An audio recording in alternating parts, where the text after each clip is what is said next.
Lezigezi EMLAZI.1KZNTV fundelo samriso anqolunga ngekubingelele mbukeli nazike ihamba phambili osukwini namhlanje. Kuyoshiyana ukwenza-ke kwelokuchibiyela Emhlathuze. Indida ngotholakala ebulewe Emlazi kanti ke ongqongqoshe bacobelane ulwazi kwe-BRICS. Zinkanike zababili namuhla phakathi kwamaqembu ke amabili le-ANC kanye ne-IFP njengoba ke kuqhubeka ukhetho lokuchibiyela empembeni kwa-13 ngaphansi kumasipala Emhlathuze. Lolu ukhetho ke luza ngemuva kokuthi ke wesule kube yikhansela le-ANC kule wadi uLindo Ndlovu ngemuva kokuthi ke esinde ehlaselwa ngesibhamu ngenyanga Ntulikazi kulonyaka.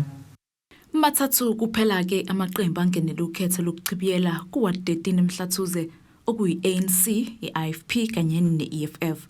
Umbango omkhulu ke ubonakala uphakathi kaKhongolose kanye neNkatha njengoba amalungu omphakathi ebephumeke ngobuningi bawo kanti i-EFF yona ibingabonwa ke yize ke nayo ingenele ukhetho. Sinamaqembu amathathu angenele i-by-election, sine ANC, sibe ne-EFF bese siba ne-IFP.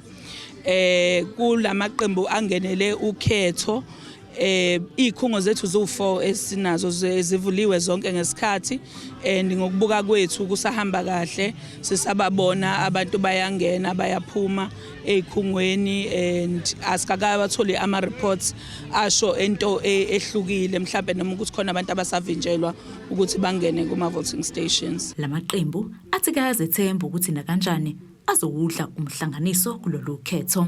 Ukunqoba kwethu la kuzobe ku-eda kulokunqoba esiloku sikwenzile kwi-by-election ne-by-election ngoba kwakunezibongo ezithi uyathi sadle ezinye yadle ezinye. Uyabona-ke into eyenziwa i-IFP yiyo yona leyo. Sibonga ikakhulukazi-ke njengamanje njengoba kade kulala iqhawe lumholi wethu umntwana okaphinda angene, sifisa ukuthi wonke umuntu oyi-IFP for the sake of umntwana okaphinda angene enze konke okusemandleni ukuthi le wadi namhlanje silale siyifake esandleni. Ngilokhu ngifike ekseni la eMabuyeni. Iwadi le ethembisa kakhulu when it comes to ama expectations ANC. U-ANC la asingabazi ukuthi u-ANC uyathatha la kule wadi ikakhulu kule video engikuyo. Ngoba ngiloko ngifike ekseni engikuphawulileke kule video ukusebenzisana okuhle kwama-parties. Ama-parties akukho umsindo akekho oqwebha omunye, kuyasetshenziswana ndawonye. Okubalulekile-ke ukusebenzisana ngeharmony yiloko okuba yipoint lokuqala elithi i-democracy will prevail. Uhlalo ANC KwaZulu-Natal uSiboniso Duma uthi ke iningi inkohlakalo kulesi sifunda saseKing Cetshayo kanti ke be-ANC bazimisela ukulisana nayo. Wathi kudabeni lokusatshiswa komasikhansela kanye nokuthengwa kwawo bazoqhubeka uphenyo ngalokho. Khona kuyiqiniso ukuthi ke sikhulumile nanominister wamaphoyisa uKhombeda ubheka icele uminister acele ukuthi kukhona isimo esingekho kahle emawadini bafike bamkhethe umuntu kodwa mase kuthi ngenxa ukuthi bakhona laba abahlele belobiza befuna ama numbers babulala amakhansela bawasabisa. So kubalekile indaba ukuthi security asiqinise. Kuzokhumbula ukuthi ke sezibe eziningi kakhulu iziketho zokuchibiyela sezibe khona nokubonakala ke-IFP izihlitha nje kalula. Kube sekuba nezitsolo zokuthi ke iyawathenga amavoti futhi ke iyawathenga namakhansela kubasule esikhundleni bese joina i-IFP. I-IFP ke iziphendulele kulezi zitsolo. Abantu bayohlala bekhuluma. I-IFP ayinaso isikhathi sokuthenga amakhansela. I-IFP yenza kahle ikhansela lithi ku-ANC libelifisa ukuba ku-IFP. Njengomholi nje we-IFP alikho ikhansela engake ngalithenga futhi alikho ilungu lomphakathi engake ngalithenga. Kodwa thina singasho ibone lezaziwayo la khona ngisho nangesikhathi so-flow crossing ikhansela lethu lapha eselinduna manje ukhansela uMakhathini okwaba nje imali khona eyu-50,000 rand wayithengwa ukuthi avote noma acocume nesihlalo. Siyakwazi lokho icala lavula emaphoyiseni ucash wahanjiswa emaphoyiseni siyabazi nabantu abemthenga ngoba wayekushila ukuthi ubani. Usaleke ukhungathekile umphakathi wasesicemeni sakaQwe lokushini uMlazi eThekwini kulandela ukutholakala kwesidumbu sowesifazane osemusha sidindelizile ngaphandle ke kwamagceke esikole samabanga aphansi ibadelile LP. Uhlalo wekomiti lezokuphepha komphakathi kule ndawo uMozubiyase uthi ke isimo salesi sidumbu sikhombisa ukuthi ke uqalewa nokubezwa nokubenza ke bekhathazeke kakhulu ngokuphepha kwabesifazane nezingane kule ndawo njengoba ke bengayazi imbangela kanye nomenzi wobubi. Kuxwayisa ke ababukeli abazwelayo ngomfanekiso ozovela. Kuphazamisekile ukufunda esikoleni samabanga aphansi elokishini uMlazi esigcimini sakwa-Q namuhla kulandela ke ukutholakala kwesidumbu sowesifazane osemusha sidindilizile. Lesi sidumbu kubika ke ukuthi sitholwe abafundi basoke lesikole ekseni ngesikhathi bephikelele khona ke esikoleni. Usihlalo we-CPF uyona le ndawo uchaza ke ngokwenzekile.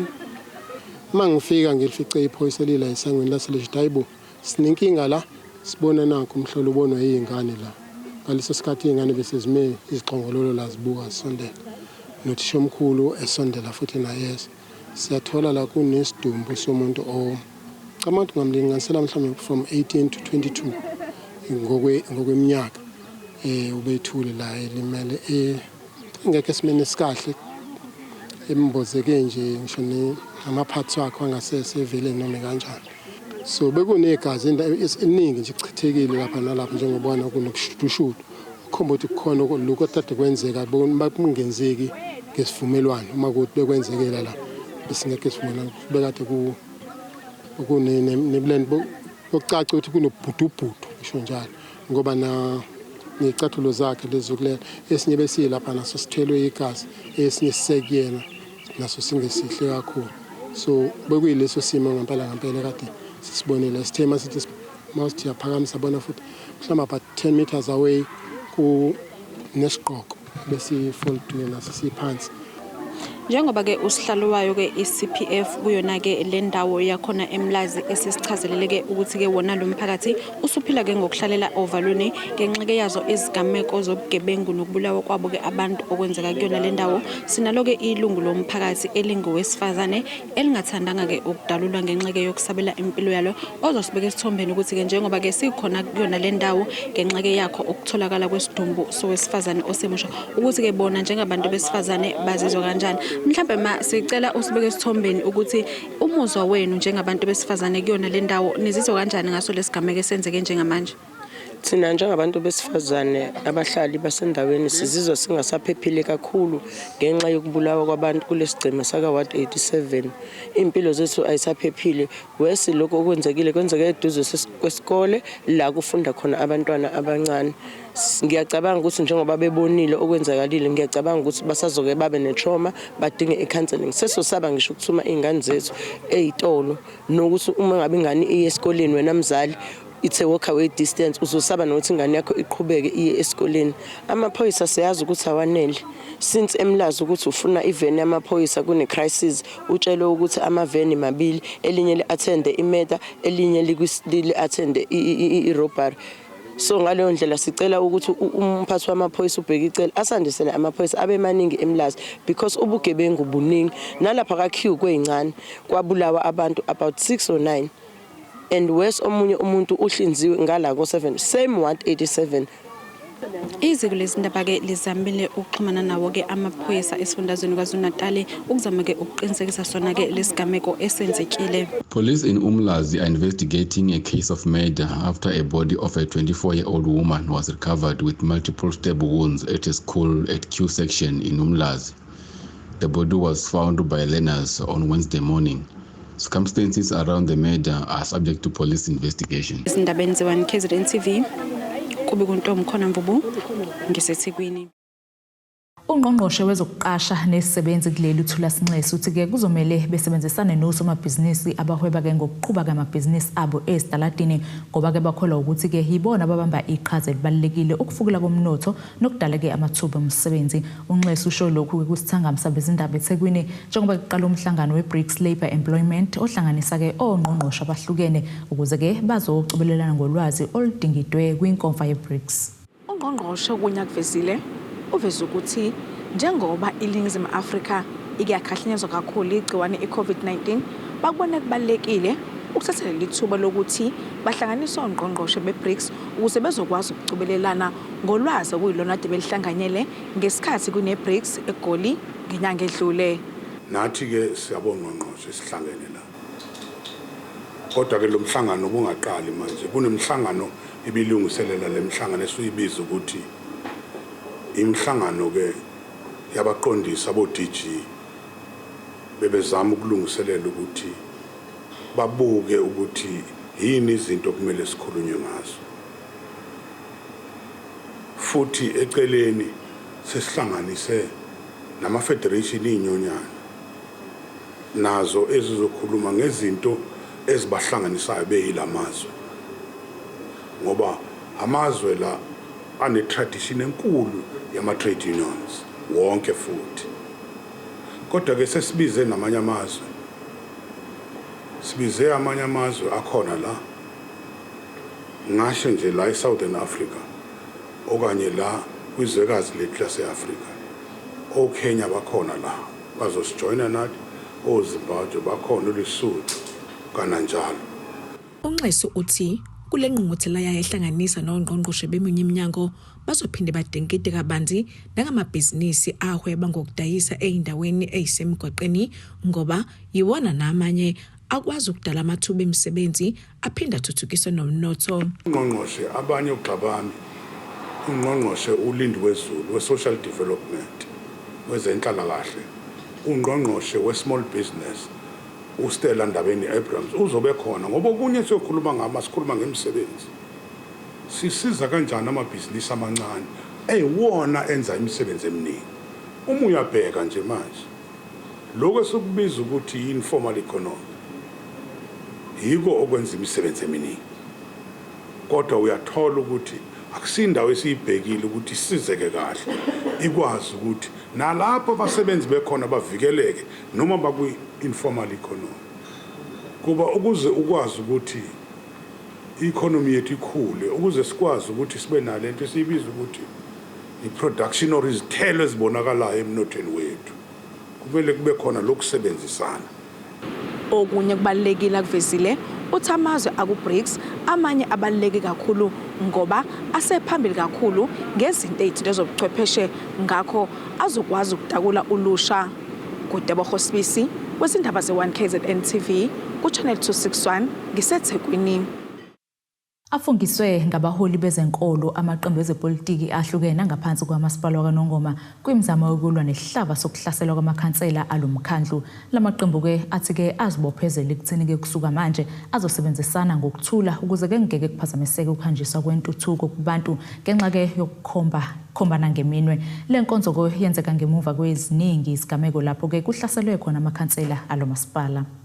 Afungiswe ngabezenkolo kanye namaphoyisa amaqembu ezepolitiki ameleleke kumasipala kaNongoma ngemuva ke koxhaxha lwezigameko zokuhlaselwa kwamakhansela kuyinkonzo kube kuhloswe ngayo ukukhulekela lezi zigameko. Imeya lo masipala umshangane endabandaba uthi ke ungahambisani kwembono kumaqembu ezepolitiki makungaholele ekufeni kwabantu. Kanjalo sizokhuza isihlava kwezepolitiki ukuthi ungaboni ngasongalinye phakathi kwamaqembu ezepolitiki akusho ukuthi kufanele kube kuphuma idumbu noma kufanele kubulawa abantu but kubalekile nakho konke ukuba sibambisane la singaboni ngasolinye khona sisondelane kakhulu sizokwazi ukwakha isizwe sakithi esiphelele. Amaqembu ezepolitiki ahlukene azibophezele ekuthena azosebenza ngokuthula kwaNongoma. Kumaqembu kade ekhona kubalwa iEFF, iNAFP, iANC kanye ke neNFP. Labo kade bemelela amaqembu bashiyelana inkundla benza lezi zethembiso. Egameni lika-African National Congress umuntu uzothi uyapledha ngoba i-item ebesililo leyo kupledha ukuthi impela siyazibophezela futhi sikhona eqinisekiseni ukuthi we are for peace, we are for stability, we are for a progressive. Yonke into enenqubekela phambili simele yona njengoba sikhona njengoba sithike namhlanje ngoba sesitholela leli thuba. Hayi bakwethu siyafisa lento iphele.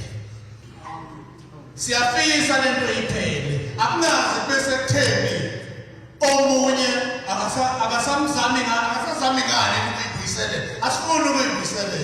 Bele abantu kabebhola umukora ngapha phela kufanele ukore ngapha. Yokuthula ngiyicela futhi singahlali ngayo lento yokwenza into yokuthula. Asiyenze kahle. Masingamaqembu asinike ithuba njengamaqembu okuhlangana.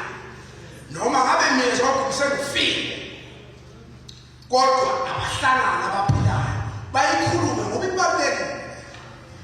Akekho uzokhuluma umuntu wabo babulayo. Iqembu ke le-IFP nelingelinye elinezimali eziphezulu kumasipala kaNongoma belingafaniswa ke nangalukhalo kule nkonzo. Kanti ke ilungu leParliamente ebelimele iEFF uBabalwa Mathulela usigxekile isenzo seIFP sokungabibikho kule nkonzo. Siyayinotisa lo singunational uba abekho kwinkonzo yoxolo. Ithetha yona lo ithetha kuba dithetha inyanga lazalwane ngokuzalwane. Ithetha uba abanalo uxolo. Ezindabeni ze1KZNTV kube komqondisi Miyeni ngekwanongoma. Asike sithi sishelele etolo soba siqhubeke nazo indaba zethu.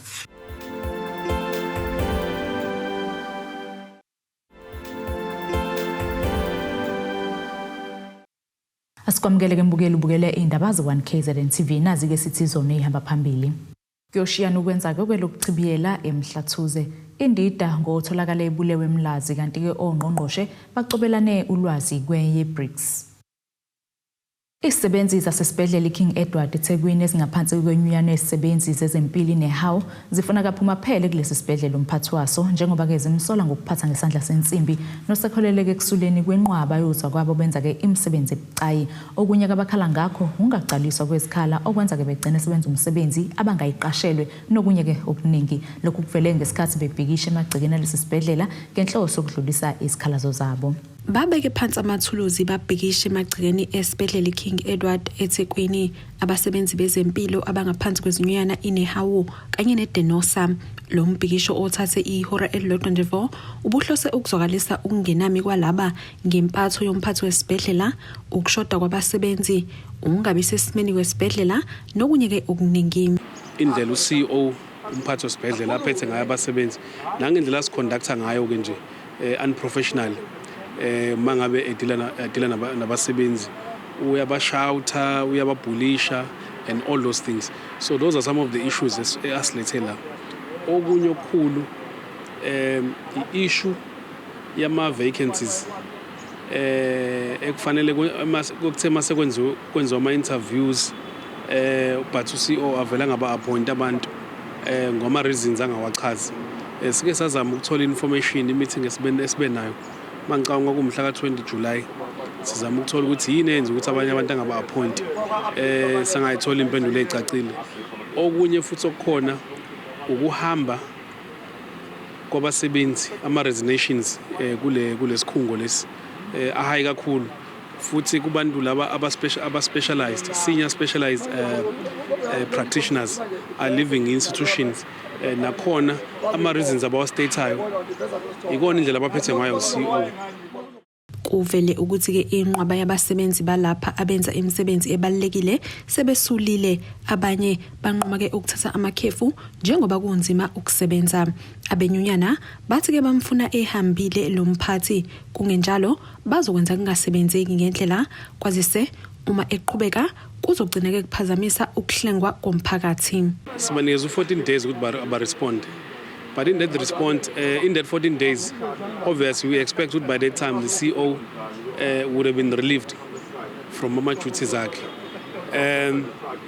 I-service delivery impact obvious. You will know ukuthi public health vele kune high vacancy rate.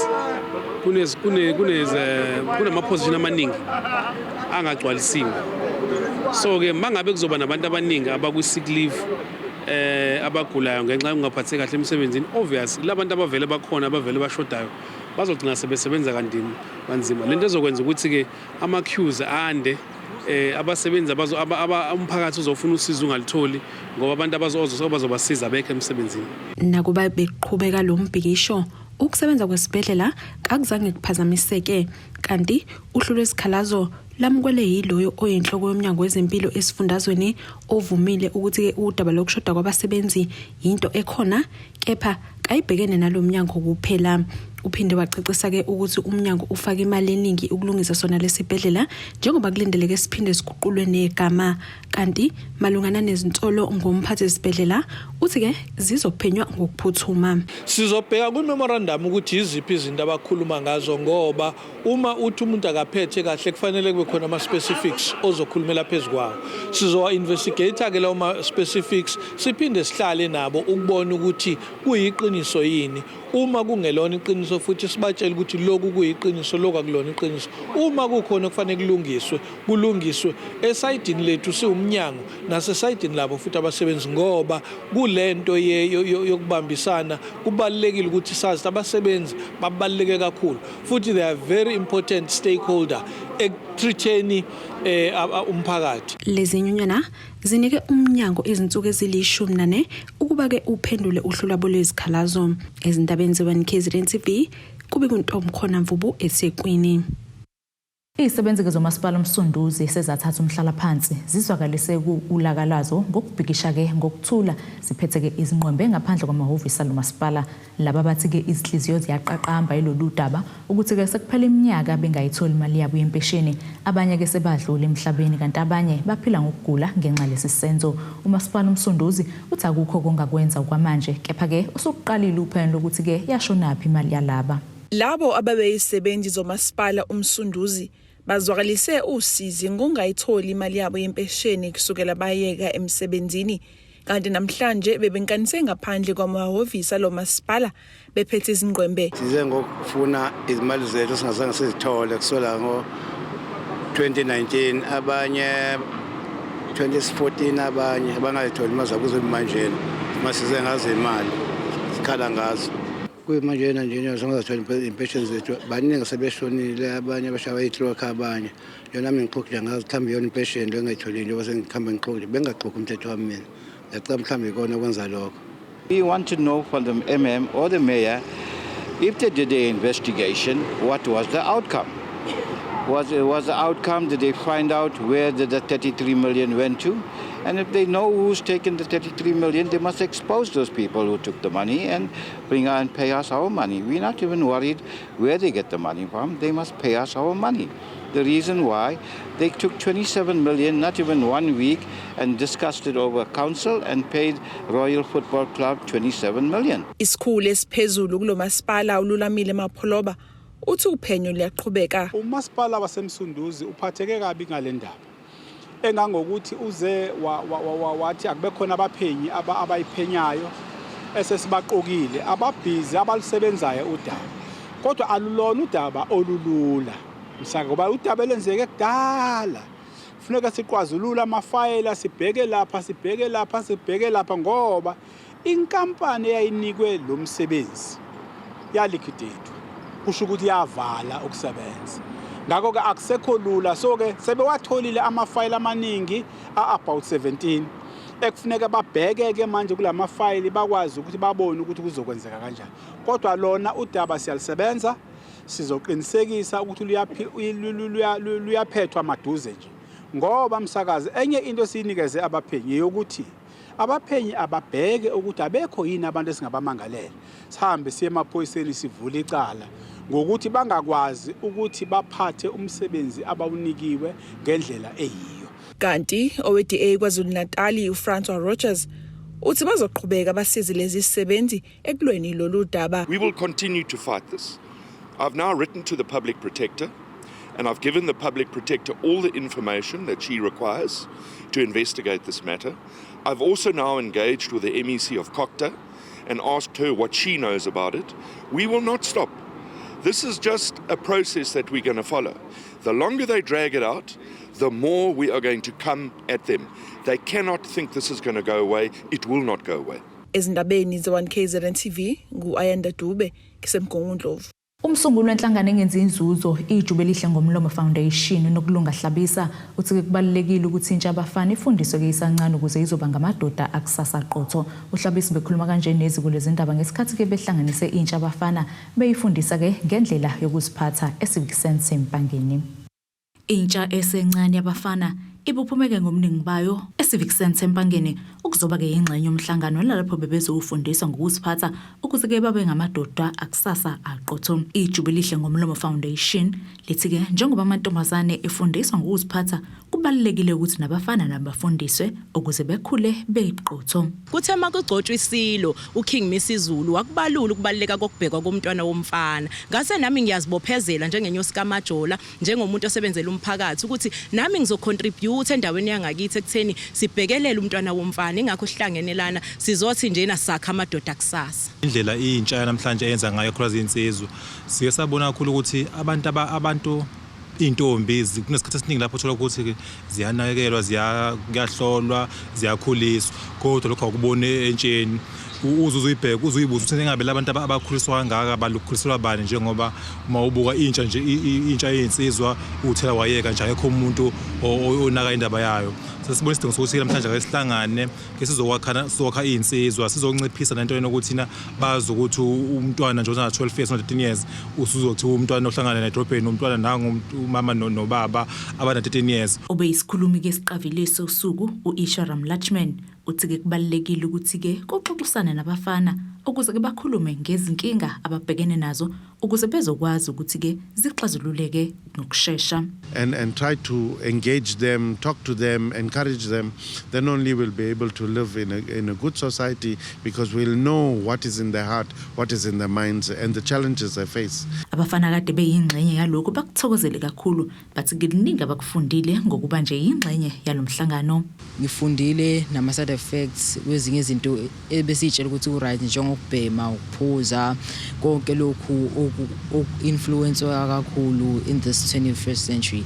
So ngiyabonga kakhulu ngale program besinayo isizile kakhulu esithina abafana that are becoming men and nobade bekhona naba abantu sengabo baba and stuff like that. Isizile kakhulu siyabonga singathanda ukuthi siphinde sibe nayo ngelinye usuku. Asiphinde futhi siyothenga ezitolo sokusiqhubeka nazo indaba zethu.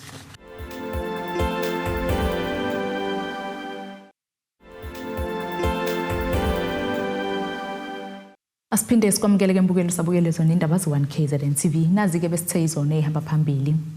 Kuyoshiyana ukwenza ke kwelokuchibiyela Emhlathuze indida ngotholakala ebulewe Emlazi kanti ke ongqongqoshe bacobelane ulwazi kwenye BRICS.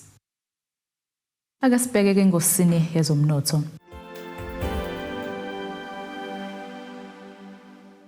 Irandi lakuleli ke lu-19.3 maqhathaniswa nedola laseMelika libe u-23.12 maqhathaniswa nopondo waseBritain libe u-20.12 maqhathaniswa ne-euro lase-Europe igolide lona $1,898.65 ounce wolo ngahleze wona u-$93.96 umphongolo. Ake sibheke ke ngosini yezemidlalo.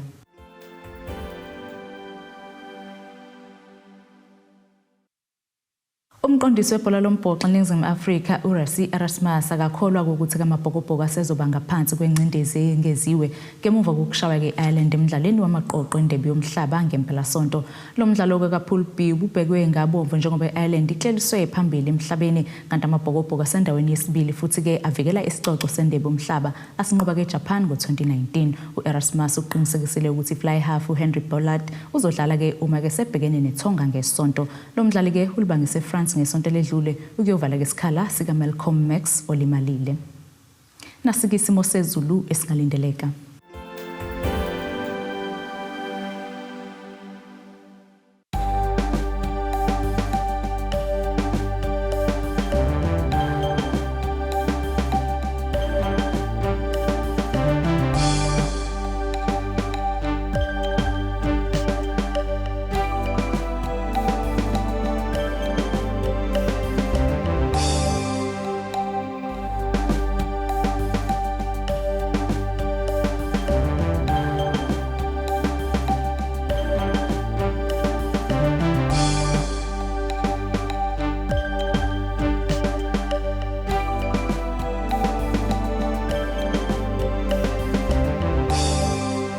Bukeleke ziyaguqa besikuphathele zona usoni namhlanje mina nawe ke sihlangane kusasa futhi ngasesikhathi esifanayo.